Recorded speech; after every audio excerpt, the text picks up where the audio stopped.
Welcome my dear students. আজকে আমি class 12-এর ইতিহাসের 5th চ্যাপ্টার পঞ্চম অধ্যায়ের এমসিকিউ এবং এসএকিউ উত্তর পারবে এমন একটি আলোচনা তোমাদের সামনে তুলে ধরছি।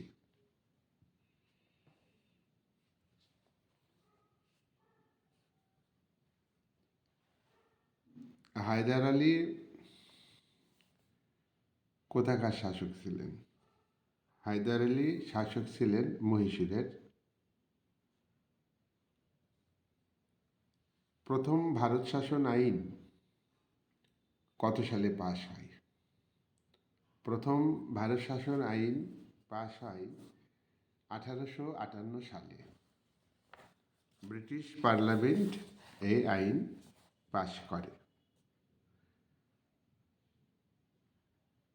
কোন আইনের মাধ্যমে ইস্ট ইন্ডিয়া কোম্পানি শাসনের অবসান ঘটে? প্রথম ভারত শাসন আইনের মাধ্যমে ইস্ট ইন্ডিয়া কোম্পানির শাসনের অবসান ঘটে।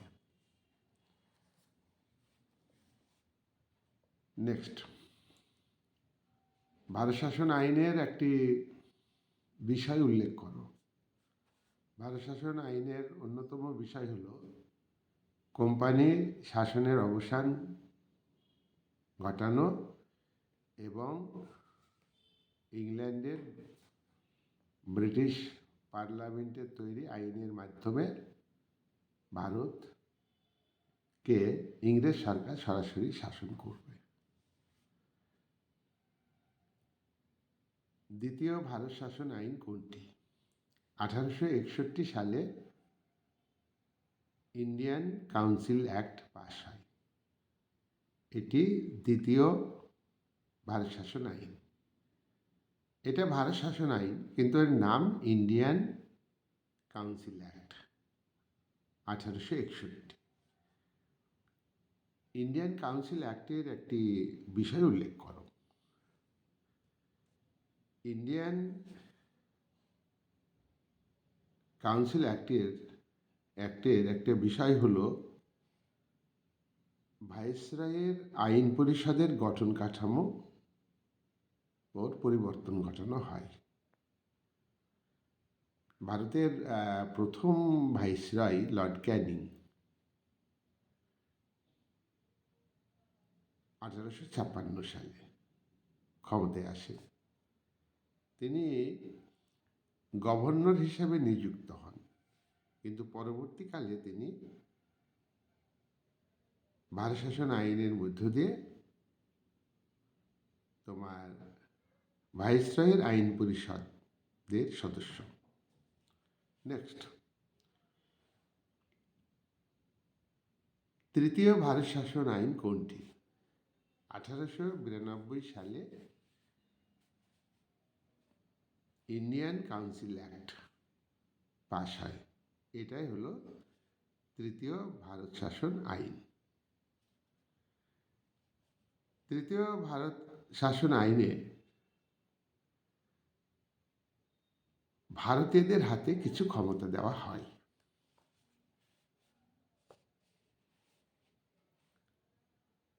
তারপর ভারত শাসন আইনের নাম হল মডেলমেন্ট সংস্কার আইন। মডেলমেন্ট সংস্কার আইন কত সালে পাশ হয়? 1909 সালে। গভর্নর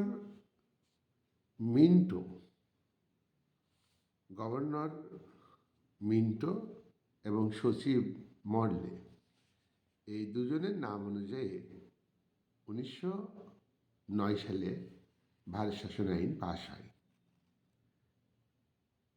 এটাকেই বলা হয় মডেলমেন্ট সংস্কার আইন। মডেলমেন্ট সংস্কার আইনের দুটি বিষয় উল্লেখ করো। মডেলমেন্ট সংস্কার আইনে মুসলিম লীগ নির্বাচনে তাদের সম্প্রদায়ের ভিত্তিতে আসন সংরক্ষণের দাবি করে। নাম্বার 2, বঙ্গভঙ্গ বিরোধী যে আন্দোলন হয় সেই আন্দোলনে চরমপন্থীদের নেতৃত্ব প্রথমে ছিল, পরবর্তীকালে চরমপন্থীদের নেতৃত্ব ক্ষুণ্ণ হয়, নরমপন্থীদের হাতে নেতৃত্ব চলে যায়। নেক্সট প্রশ্ন,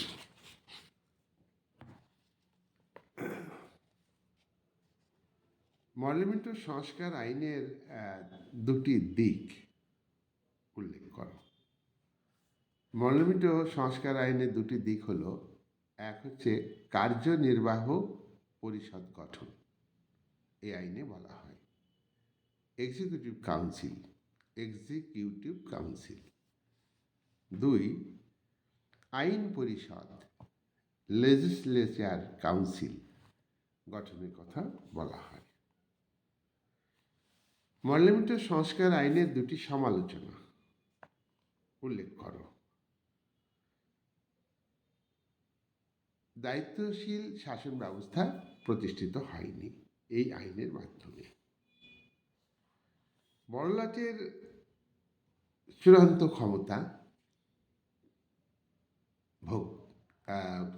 ক্ষমতা ভোগের ব্যবস্থা করা হয়। আর 3 নাম্বার ত্রুটি, মরলিমেন্টো সংস্কার আইনের মাধ্যমে সাম্প্রদায়িক শক্তিকে প্রশ্রয় দেওয়া হয়। মরলিমেন্টো সংস্কার আইনের দুটি গুরুত্ব। মরলিমেন্টো সংস্কার আইনের প্রথম গুরুত্ব হল বেসরকারি সদস্য সংখ্যা বৃদ্ধি হয়। নাম্বার 2, স্বায়ত্তশাসনের কথা বলা হয়। নেক্সট প্রশ্ন, মন্টেগু-চেমসফোর্ড আইন কত সালে পাস হয়? মন্টেগু-চেমসফোর্ড আইন ব্রিটিশ পার্লামেন্টে পাস হয়। এটা ভারত শাসন আইন 1919 সালে। মন্টেগু-চেমসফোর্ড আইন, স্যামুয়েল মন্টেগু এবং লর্ড চেমসফোর্ড এই দুজনের নাম অনুযায়ী এই ভারত শাসন আইনের নাম হয় মন্টেগু-চেমসফোর্ড আইন। মন্টেগু-চেমসফোর্ড আইন কেন করা হলো? কারণ কি? প্রথম কারণ যে এখানে হোম রুল লীগ আন্দোলনের গড়ে ওঠে, স্বায়ত্তশাসনের দাবি ওঠে, সেই স্বায়ত্তশাসন দেওয়ার জন্য মন্টেগু-চেমসফোর্ড আইন পাস হয়। নাম্বার 2, তোমার লখনৌ চুক্তি হয় 1916 সালে। এই চুক্তির মধ্য দিয়ে কংগ্রেস এবং মুসলিম লীগ একই সাথে জাতীয় সংগ্রাম পরিচালনা করবে, এটা সিদ্ধান্ত হয়। নেক্সট প্রশ্ন, লখনৌ চুক্তি কত সালে হয়? লখনৌ চুক্তি 1916 সালে। লখনৌ চুক্তির গুরুত্ব কি? ইতিপূর্বে মুসলিম লীগ আলাদাভাবে নিজেদের সম্প্রদায়ের স্বার্থে আন্দোলন করত, কংগ্রেস জাতীয় স্বার্থে আন্দোলন করত, কিন্তু মুসলিম লীগ বুঝতে পারে যে আলাদাভাবে আন্দোলন করে তাদের সংখ্যালঘুদের স্বার্থ পূরণ হবে না। তাই মুসলিম লীগ কংগ্রেস একসাথে সমবেতভাবে লখনৌতে মিটিংয়ে বসে এবং সিদ্ধান্ত নেয় যে এখন থেকে কংগ্রেস আর মুসলিম লীগ একসঙ্গে আন্দোলন করবে। এটাই হচ্ছে লখনৌ চুক্তি, এবং লখনৌ চুক্তি খুব গুরুত্বপূর্ণ। নেক্সট প্রশ্ন, মন্টেগু-চেমসফোর্ড আইনের দুটি বৈশিষ্ট্য। ক্ষমতা বন্টন, কেন্দ্র এবং প্রদেশের মধ্যে ক্ষমতা ভাগ করার ব্যবস্থা হয়। কেন্দ্রের হাতে কোন কোন বিষয় উল্লেখ ছিল? গুরুত্বপূর্ণ বিষয়, দেশ রক্ষা, রেল ব্যবস্থা, মুদ্রা ব্যবস্থা, বৈদেশিক সম্পর্ক, এগুলো কেন্দ্রের হাতে দেওয়া হলো। আর প্রাদেশিক সরকারের হাতে থাকলো তোমার প্রদেশে আইন শৃঙ্খলা রক্ষা করা, পুলিশি ব্যবস্থা, শিক্ষা ব্যবস্থা, স্বাস্থ্য ব্যবস্থা, কৃষি ব্যবস্থা। এইগুলি হচ্ছে কম গুরুত্বপূর্ণ, এগুলো প্রাদেশিক সরকারের হাতে দেওয়া হলো ক্ষমতা। এটাই হচ্ছে তোমার মন্টেগু সেন্সফোর্ড আইনের একটা দুটি দিক। মন্টেগু সেন্সফোর্ড আইনের তোমার দুটি ত্রুটি। এই আইনের মাধ্যমে ভারতে প্রতিনিধিত্বমূলক শাসন ব্যবস্থা গঠন করা হয়নি। নাম্বার 2, এই আইনে বলা হলো যে ভারতবাসীকে হোম রুল অর্থাৎ স্বায়ত্তশাসন বা ডোমিনিয়ন দেওয়া হবে, তা কিন্তু দেওয়া হয়নি। এছাড়া এই আইন খুব ভারতবাসীর স্বার্থে কাজ করেনি। নেক্সট, মন্টেগু সেন্সফোর্ড আইনের দুটি গুরুত্ব। প্রত্যক্ষ নির্বাচনের সূত্রপাত হয় এই আইন অনুযায়ী, আর রাজনৈতিক শিক্ষার বিস্তার ঘটে। মন্টেগু সেন্সফোর্ড আইনের গুরুত্ব হচ্ছে এই দুটি। নেক্সট, মন্টেগু সেন্সফোর্ড আইনের পর ভারতে ব্রিটিশ সরকার কোন আইন পাশ করে? এই আইনটা সরাসরি নাম হইল তোমার ভারত শাসন আইন, 1935 ভারত শাসন আইন। ভারত শাসন আইন তৈরি করার পশ্চাতে কারণ কি ছিল? দুটি কারণ। এক হলো এই সময় 1935 সালের আগে তোমার বিপ্লবী কার্যকলাপ বৃদ্ধি পায়। 2, ভারতীয় জাতীয়তাবাদ বিস্তার লাভ করে, যার জন্য ব্রিটিশ সরকার তোমার আশঙ্কা করে। নেক্সট, 1935 সালে ভারত শাসন আইনের দুটি দিক উল্লেখ করো।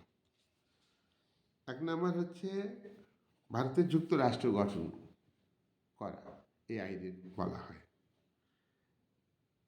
ভারতে দ্বিকক্ষ বিশিষ্ট আইনসভা, কেন্দ্রে দ্বিকক্ষ বিশিষ্ট আইনসভা গঠন করা হবে, আর মন্ত্রীদের দায়িত্বশীলতা আর কথা বলা হলো। আচ্ছা, নেক্সট প্রশ্ন। 1935 সালে ভারত শাসন আইনের দুটি ত্রুটি। একটা হলো নির্বাচিত প্রতিনিধিদের ক্ষমতা খুব সীমিত ছিল। নাম্বার 2, ধর্মের ভিত্তিতে, সম্প্রদায়ের ভিত্তিতে আসন সংরক্ষণের ব্যবস্থা গৃহীত হয়। 3, সাম্প্রদায়িকতাকে গুরুত্ব দেওয়া হয়। 1935 সালে ভারত শাসন আইনের দুটি গুরুত্ব। এক হলো ভারতে যুক্তরাষ্ট্রীয় যে ব্যবস্থা স্বাধীন ভারতে গৃহীত হয়েছে, তার যুক্তরাষ্ট্রীয় ব্যবস্থা আর ভিত্তি তৈরি হয় 1935 সালে ভারত শাসন আইনে। নেক্সট প্রশ্ন, ভারত স্বাধীনতার পরে যে দায়িত্বশীল সরকার, অর্থাৎ লোকসভার যে মন্ত্রিসভা, সেই মন্ত্রিসভা তার কাজের জন্য দায়িত্বশীল তোমার লোকসভার কাছে।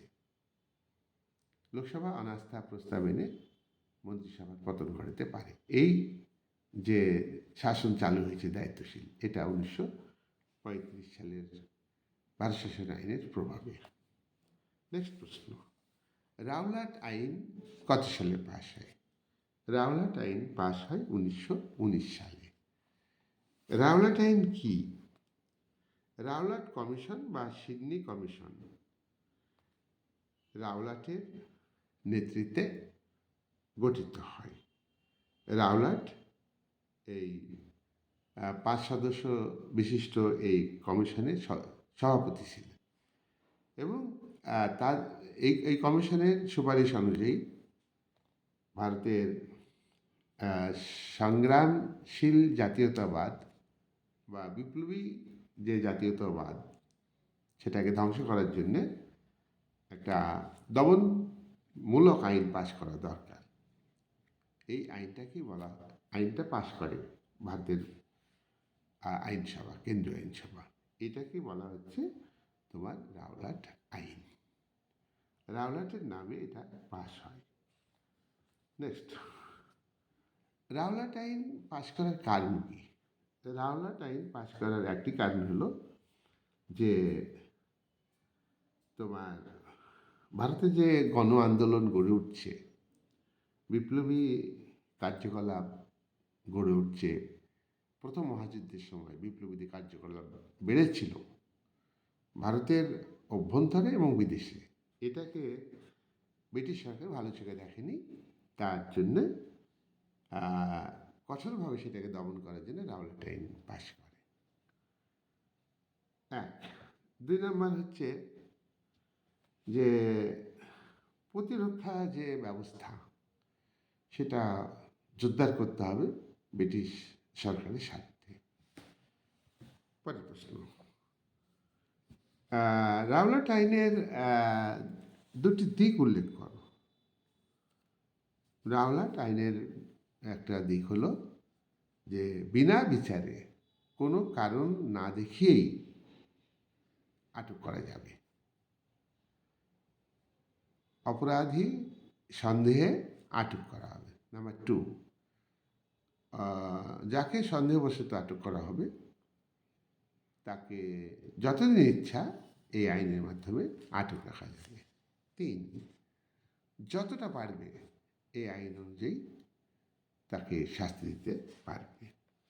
নেক্সট প্রশ্ন, রাওলাট আইনকে জনগণ, ভারতের জনগণ কি মেনে নিয়েছিল? রাওলাট আইনকে জনগণ মেনে নেয়নি। এটা কুখ্যাত আইন, এটা অগণতান্ত্রিক আইন এবং আইনসভাতে ভারতীয় সদস্যরা তোমার প্রতিবাদ করে এবং এই আইনের প্রতিবাদ করে গান্ধীজি। গান্ধীজি যে রাওলাট আইনের প্রতিবাদ করে তার নাম কি? রাওলাট সত্যাগ্রহ।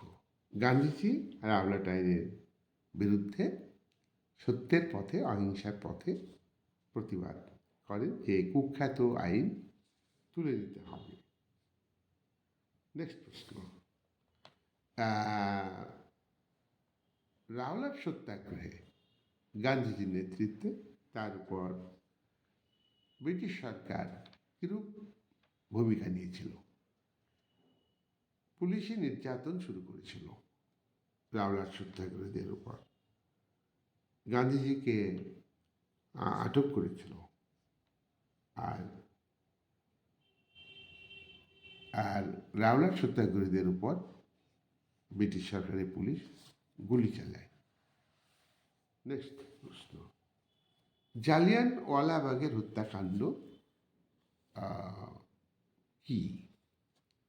রাওলাট আইনের প্রতিবাদে 1919 সালে পাঞ্জাবের অমৃতসরের কাছে জালিয়ানওয়ালাবাগ নামক একটি স্থানে ঘেরা মাঠে, প্রাচীর দিয়ে ঘেরা সেই মাঠে প্রায় 10,000 লোক সমবেত হয়েছিল, কিন্তু ওখানে 144 ধারা জারি করেছিল তোমার সরকার।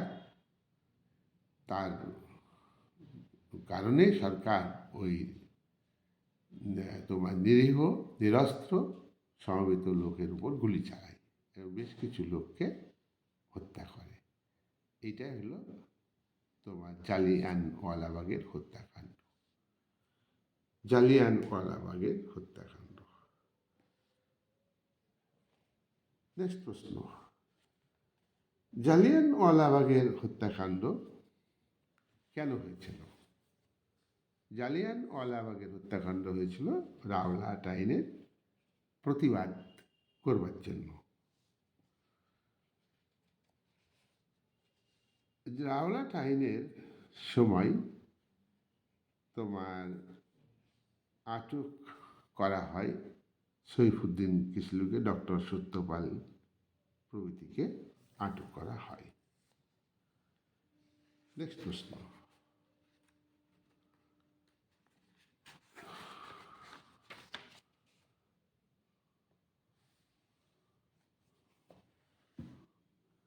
মিরাট ষড়যন্ত্র মামলা।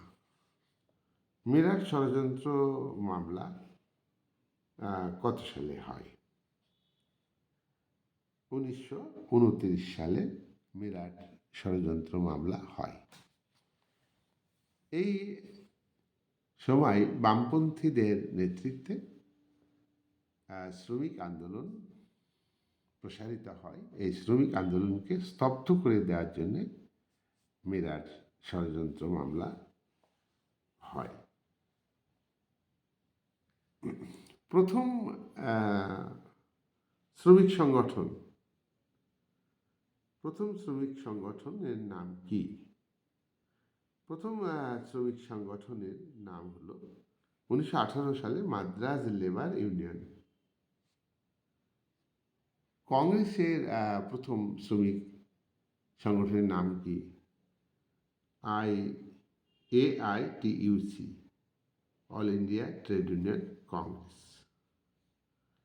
ভারতের কমিউনিস্ট পার্টি কত সালে প্রতিষ্ঠিত হয়? CPI, communist party of India, কত সালে প্রতিষ্ঠিত হয়? 1925। নেক্সট প্রশ্ন, কমিউনিস্ট পার্টি কে প্রতিষ্ঠা করেন? সিঙ্গারা ভেলি চেট্টি। নেক্সট প্রশ্ন, হুইটলি কমিশন কি? হুইটলি কমিশন হলো শ্রমিক যে অসন্তোষ, শ্রমিকদের যে বিক্ষোভ, তা প্রশমনের জন্য, দূর করবার জন্য 1929 সালে হুইটলি কমিশন ব্রিটিশ সরকার নিয়োগ করে। নেক্সট প্রশ্ন, শিল্প বিরোধ বিল কি? শিল্প বিরোধ বিল হচ্ছে শ্রমিক স্বার্থ বিরোধী বিল। শ্রমিকদের স্বার্থ ক্ষুণ্ণ করবার জন্য এই বিলকে আইনে পরিণত করা হয়। জননিরাপত্তা বিল কি? জননিরাপত্তা বিলও শ্রমিকদের স্বার্থ বিরোধী, শিল্প বিরোধী বিল। নেক্সট প্রশ্ন, মিরাট ষড়যন্ত্র মামলা কি? এর উত্তরে বলবে 1929 সালে 33 জন কমিউনিস্ট শ্রমিক নেতাকে আটক করে এবং তাদের বিরুদ্ধে 33 জন কমিউনিস্ট শ্রমিক নেতাকে আটক করে এবং তাদের বিরুদ্ধে একটি মামলা করে। এটাই হলো মিরাট ষড়যন্ত্র মামলা। অভিযুক্ত 33 জন কমিউনিস্ট নেতার মধ্যে 3 জন ব্রিটিশ নাগরিক ছিলেন আর 30 জনই ভারতীয় নাগরিক ছিলেন। 3 জন ব্রিটিশ নাগরিক কারা? Philip Spratt, Benjamin Francis Bradley, Lester Hutchinson. এই 3 জন ব্রিটিশ সরকার কংগ্রেসকে ভয় পেত না, কিন্তু কমিউনিস্টদের নেতৃত্বে শ্রমিক আন্দোলনকে ভয় পেত। সেই কারণে এই মামলাটা তারা করে শ্রমিক আন্দোলনকে দমানোর জন্য। নেক্সট প্রশ্ন,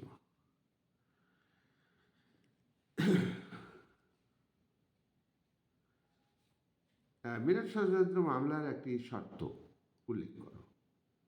মিরাট ষড়যন্ত্র মামলায় রায় দেওয়া হয় যে কমিউনিস্ট পার্টির যাবতীয় কার্যকলাপ নিষিদ্ধ হবে, কমিউনিস্ট পার্টি কোনো কাজ করতে পারবে না। কমিউনিস্ট নেতাদের মধ্যে কারাদণ্ড হয়েছিল কাদের? এই মামলাতে কমিউনিস্ট নেতাদের মধ্যে কারাদণ্ড হয়েছিল মুজাফফর আহমেদ, শওকত উসমানী, শিবনাথ বন্দ্যোপাধ্যায় প্রমুখ ব্যক্তি। নেক্সট প্রশ্ন,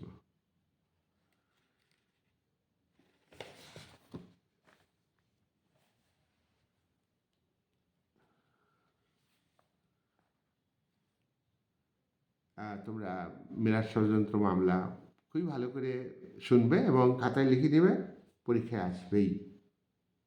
নেক্সট প্রশ্ন, ডিভাইড অ্যান্ড রুল পলিসি কি? ব্রিটিশ সরকার ভারতবাসীর মধ্যে ঐক্য ধ্বংস করার জন্যে হিন্দু আর মুসলমানদের সবসময় বিভাজন করেছে। মুসলমানের সংখ্যা কম, তাই তাদেরকে উস্কানি দিত যে তোমরা কংগ্রেসের সঙ্গে আন্দোলন করবে না, তোমরা আলাদাভাবে চলো, তোমাদের স্বার্থ রক্ষিত হবে। এর ফলে হিন্দু মুসলমান সব ধর্মের মানুষ যৌথভাবে আন্দোলন সংগঠিত করতে পারবে না, তাতে ব্রিটিশ সরকারের সুবিধা হবে। সুতরাং এইভাবে হিন্দু এবং মুসলমান এই দুটো সম্প্রদায়ের মানুষকে আলাদা রাখার জন্যই ব্রিটিশ সরকার যে নীতি নিয়েছিল সেটাই ডিভাইড অ্যান্ড রুল নীতি। নেক্সট প্রশ্ন, ভারতের জাতীয় কংগ্রেস কত সালে প্রতিষ্ঠিত হয়? 1885 সালে। নেক্সট প্রশ্ন, সাম্প্রদায়িক তোষণ নীতি কি? সাম্প্রদায়িক তোষণ নীতি ব্রিটিশ সরকার মুসলমানদের সবসময় উস্কানিমূলক পরামর্শ দিত যে তোমাদের স্বার্থ রক্ষার জন্যে তোমাদের জাতীয় কংগ্রেসের সঙ্গে লড়াই করার দরকার নেই, বা ভারতের জাতীয় সংগ্রামকে তোমাদের সমর্থনের দরকার নেই, তোমাদের স্বার্থ আমরা আলাদাভাবেই দেখব। মুসলিমকে গোটা জাতীয়তাবাদী আন্দোলনের থেকে দূরে রাখা, এটাই তাদের ছিল কৌশল। এটাই হলো তোমার সাম্প্রদায়িক তোষণ নীতি। আবার তারা একটা সাম্প্রদায়িক নীতির ভিত্তিতে সরকারি নীতি ঘোষণা করে, সাম্প্রদায়িক বাটোয়ারা নীতি। সাম্প্রদায়িক বাটোয়ারা নীতি কি? মুসলমানদের জন্য আলাদা সংরক্ষণ ব্যবস্থা থাকবে নির্বাচনে, তারা যেহেতু সংখ্যালঘু। এটাই হলো সাম্প্রদায়িক বাটোয়ারা নীতি। নির্বাচনে আসন সংরক্ষণের ব্যবস্থা আলাদাভাবে ধর্মের ভিত্তিতে আসন ভিত্তি বিভাজন হবে। সাম্প্রদায়িক বাটোয়ারা নীতি কে ঘোষণা করেন? ব্রিটিশ প্রধানমন্ত্রী রামজে ম্যাকডোনাল্ড সাম্প্রদায়িক বাটোয়ারা নীতি ঘোষণা করেন। নেক্সট প্রশ্ন,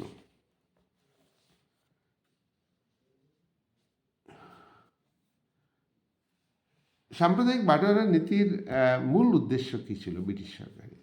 এর মূল উদ্দেশ্য মুসলমানদের জাতীয় সংগ্রাম থেকে, ভারতের জাতীয়তাবাদী আন্দোলন থেকে দূরে রাখাই ছিল এদের মূল উদ্দেশ্য।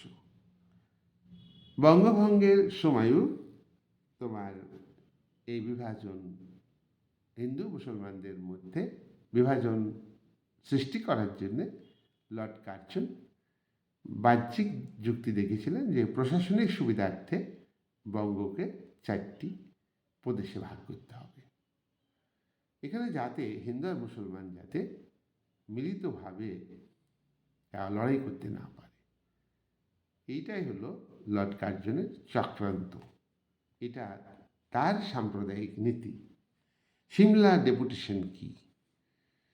সিমলা ডেপুটেশন মুসলিম লীগের নেতা আগা খা এবং আরও 35 জন ধনী মুসলিম, তারা 1906 সালে অক্টোবরে বড়লাট লর্ড মিন্টোর সঙ্গে দেখা করেন।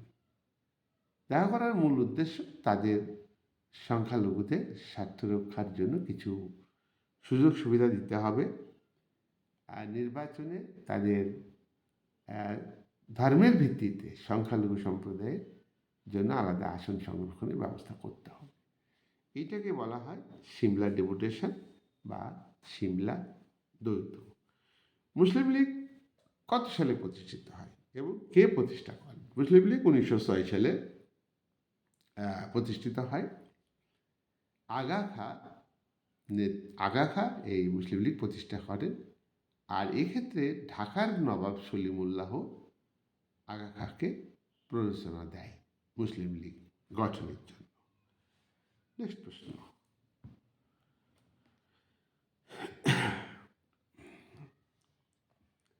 হিন্দু সাম্প্রদায়িকতা কি?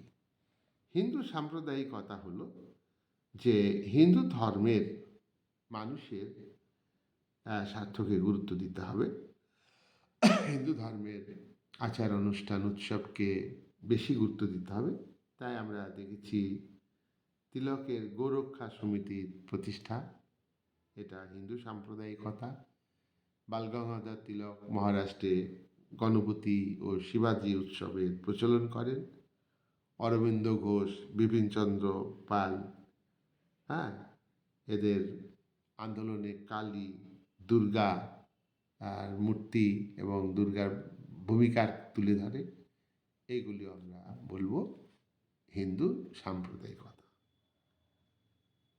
এছাড়া ভারত ধর্মমণ্ডল, পাঞ্জাব হিন্দু সভা, হিন্দু মহাসভা, এগুলো হচ্ছে হিন্দুত্ববাদী সংগঠন এবং হিন্দু ধর্মের পক্ষে, হিন্দু ধর্মের স্বার্থে এইসব সংগঠন ভূমিকা পালন করে। এটা হলো হিন্দু সাম্প্রদায়িকতা।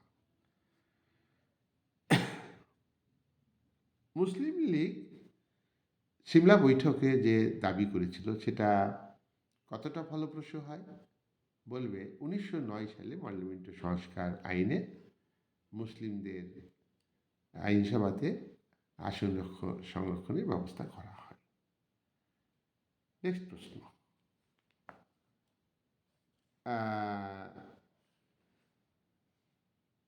মুসলিম লীগ প্রতিষ্ঠার সাম্প্রদায়িক সংগঠন, এর উদ্দেশ্য কি? মুসলিম লীগের উদ্দেশ্য হলো যে ব্রিটিশ সরকারের প্রতি আনুগত্য প্রকাশ করা, ব্রিটিশ সরকারকে সমর্থন করা। নাম্বার 2, মুসলিম সম্প্রদায়ের অধিকার এবং স্বার্থ রক্ষা করা। 3, কংগ্রেস বিরোধী যেসব সংগঠন আছে তাদের সঙ্গে বন্ধুত্ব স্থাপন করা। নেক্সট প্রশ্ন, বঙ্গভঙ্গ রদ আইন কত সালে পাশ হয়? 1911 সালে। বঙ্গ বিভাগ কে করেন? Lord Curzon. বঙ্গ বিভাগ কত সালে হয়? 1905 সালে লর্ড কার্জন করেন, 1905 সালে 16 অক্টোবর। নেক্সট প্রশ্ন, প্রগতিশীল নেতৃত্বের উদ্ভব মুসলিম লীগের। প্রগতিশীল নেতৃত্ব, প্রগতিশীল নেতা উদ্ভব হয়েছে, তাদের মধ্যে কয়েকজনের নাম বলো। মৌলানা শৌকত আলী, মৌলানা আহমদ আলী, মোহাম্মদ আলী জিন্না। জিন্না সাম্প্রদায়িক, কিন্তু প্রথমে সাম্প্রদায়িক ছিলেন না, পরে সাম্প্রদায়িক হয়েছে, তাই আমরা বলবো যে প্রগতিশীল। হাকিম আজমল খান, মৌলানা আবুল কালাম আজাদ, এরা হলেন প্রগতিশীল মুসলিম লীগের নেতা। নেক্সট প্রশ্ন, খিলাফত আন্দোলন কি? 1919 সালে প্রথম মহাযুদ্ধের পর ব্রিটিশ সরকার তুরস্কের ধর্মগুরু, মুসলিম ধর্মগুরু, এবং তিনি একই সঙ্গে তুরস্কের সুলতান ছিলেন, তো সেই সুলতানকে ব্রিটিশ সরকার ক্ষমতাচ্যুত করেছিল। এবার ওই সুলতানকে পুনরায়, সুলতানকে সিংহাসনচ্যুত করা মানে কি? মুসলিম ধর্মের উপর আঘাত। সেই কারণে সুলতানকে পুনরায় সিংহাসনে বসানো হলে ভারতীয় মুসলমানরা, যেহেতু ভারতীয় ব্রিটিশ সরকার ছিল উপনিবেশিক শক্তি হিসেবে, ভারতীয় মুসলমানরা আন্দোলন শুরু করে। এইটা হলো খিলাফত আন্দোলন। এটা প্রথমে ধর্মীয় আন্দোলন, পরে গান্ধীজি কেন খিলাফত আন্দোলনের সঙ্গে জাতীয় কংগ্রেসে জাতীয় আন্দোলনকে যুক্ত করে। হিন্দু এবং মুসলমানের মধ্যে সাম্প্রদায়িক সম্প্রীতি এবং আন্দোলনকে জোরদার করবার জন্যে খিলাফত আন্দোলনের সঙ্গে ভারতীয় জাতীয় কংগ্রেসের আন্দোলনকে যুক্ত করেন। এটা হলো তোমার গান্ধীজির খিলাফত আন্দোলনের ভূমিকা। নেক্সট প্রশ্ন, গান্ধীজি এবং মুসলিম লীগ নেতাদের মধ্যে কি পুরোপুরি ঘনিষ্ঠতা স্থাপিত হয় খিলাফত আন্দোলনের মধ্যে? না, হয়নি। গান্ধীজির সঙ্গে খিলাফত নেতাদের একসময় ঘনিষ্ঠতা ছিল, কিন্তু পরে তাদের সঙ্গে মতবিরোধ ঘটে। নেক্সট প্রশ্ন,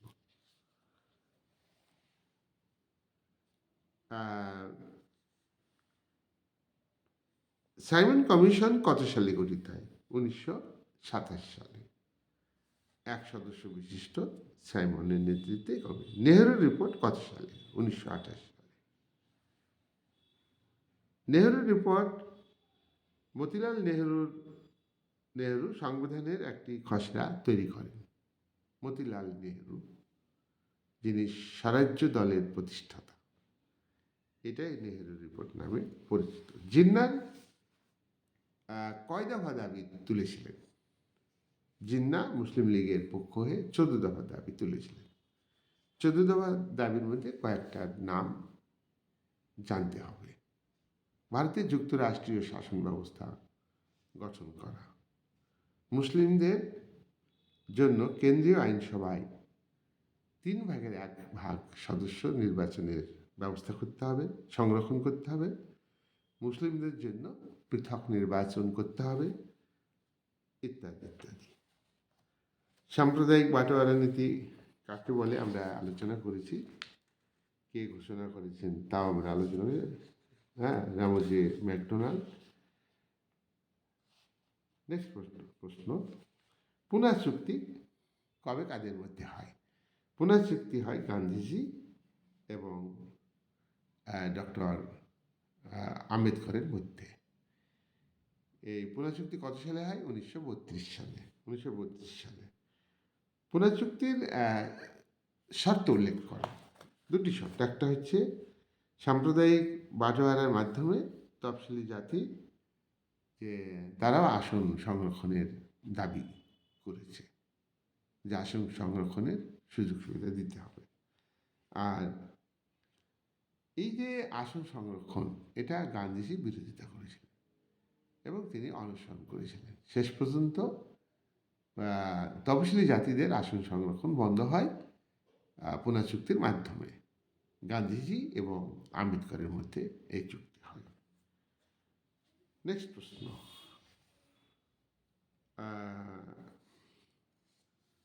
গান্ধীজি আইন অমান্য আন্দোলন কেন প্রত্যাহার করেন? গান্ধীজি আইন অমান্য আন্দোলন প্রত্যাহার করেন তিনি হরিজন আন্দোলনকে গুরুত্ব দেওয়ার জন্য। গান্ধীজি আইন অমান্য আন্দোলন বন্ধ। যাই হোক, আজকে আর ভিডিও বড় করছি না। পরে আমি এই 5ম চ্যাপ্টারে আরও কিছু থাকলো, পরে কালকে একটা ভিডিও বানিয়ে আমি দেব তোমাদের। তাহলে আজকে এই অবধি থাকলো, পরে আমি কালকে আর একটা ভিডিও বানিয়ে কালকে দেখি। তোমরা কোশ্চেনগুলো দেখবে, খুব ইম্পর্ট্যান্ট কোশ্চেন, এর মধ্যে থেকেই শর্ট কোশ্চেন আছে। তাহলে আজকের মতো এখানেই আমার আলোচনা শেষ হলো, প্রশ্নোত্তর পর্ব শেষ করলাম। Thank you so much.